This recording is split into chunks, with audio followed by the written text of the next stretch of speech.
Hello, my wonderful people, my beautiful audience. How are you today on this wonderful Monday? First week in May. Can you believe that it is the first week in May already? We are into the fifth month of this year. Hopefully, we'll be opening up as a country and as a world soon. I think people are talking about July. Let's see what happens to our fellow world citizens as we all work together to make our time here in the pandemic as special as possible. Because we're all going a little cuckoo. I don't know about you, but I would like to know is the first place you're going to go on vacation when the pandemic says you can travel? Well, they say you could travel now, but not everybody wants to travel. That's a different story, and not everything is open. But I digress of why I'm here. The reason I'm here is because I'm working on that lighting course. Let me tell you something. The light bulb, we are talking about a product that was developed by physicists over 100 years ago. And only just recently has the LED lighting fixtures taken the front seat to the incandescent bulb. It's just within recently the last 20 years, we're going to say, where it came mainstream. You have to realize that these bulbs have been something that physicists have been working on. I'm amazed at the decades and centuries that it's taken to deal with this light bulb. And every session, every bulb, now I do something on an incandescent bulb, and I want you to understand what is an incandescent bulb: the glass, the gases, the tungsten filament, blah blah blah, electrodes, diodes, all these other things. I want you to be able to identify these things just by looking at it. Maybe you don't have the verbiage, but you'll kind of understand it, and it'll give you clarification going forward of what you need to know regarding a light bulb. Now, every bulb, so there's a diagram, and they're all different.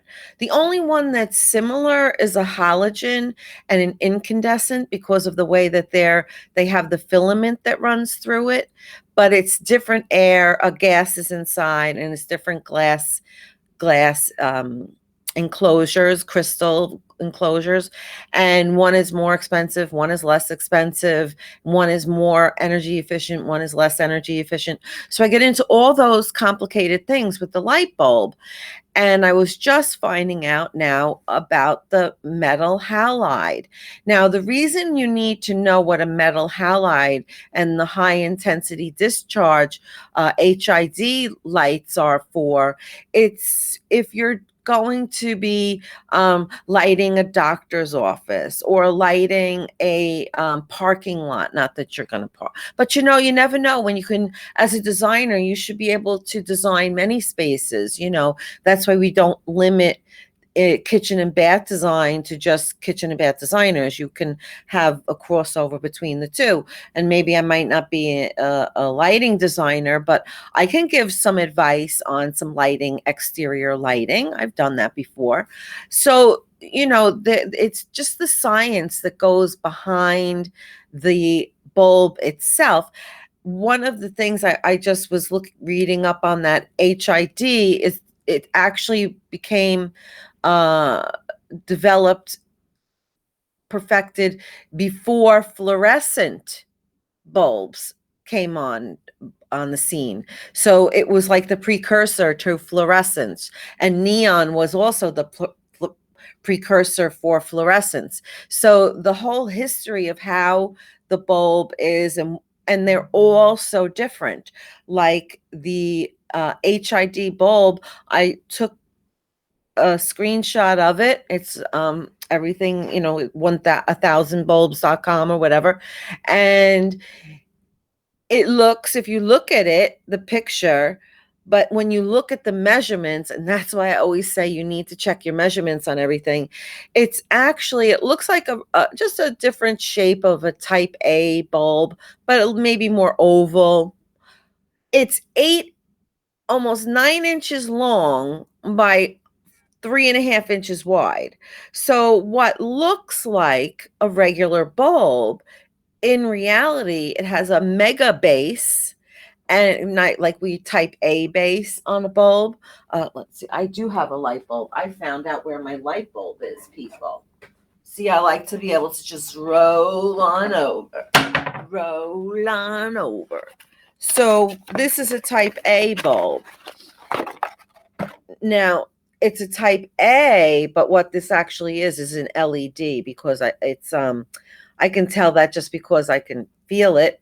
This is plastic, and this is where all the electric diodes and uh, connectors and everything happen here in this base.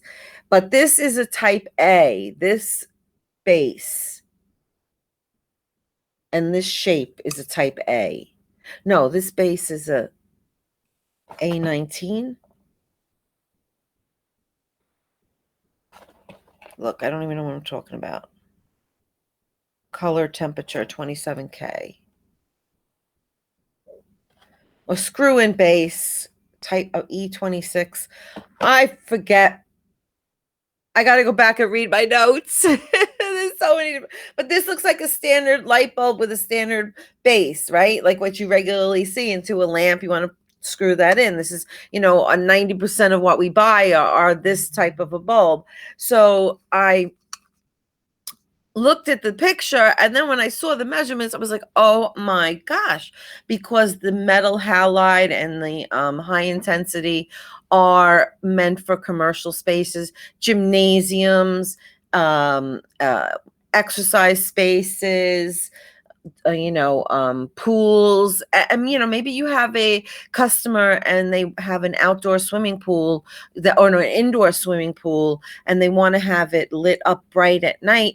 You might have to change some fixtures to accommodate the high intensity discharge metal halide light fixtures. So anyway, that's what I'm working on. And it is just such a complicated subject, but that's what's getting, you all know that's what I'm talking about. That's what I'm talking about. Anyway, that's coming up. It's going to be in the Kitchen and Bath Design Academy. If you haven't already heard about the Kitchen and Bath Design about it, let me tell you more. It is an online learning platform that teaches kitchen and bathroom design to interior designers or other professionals.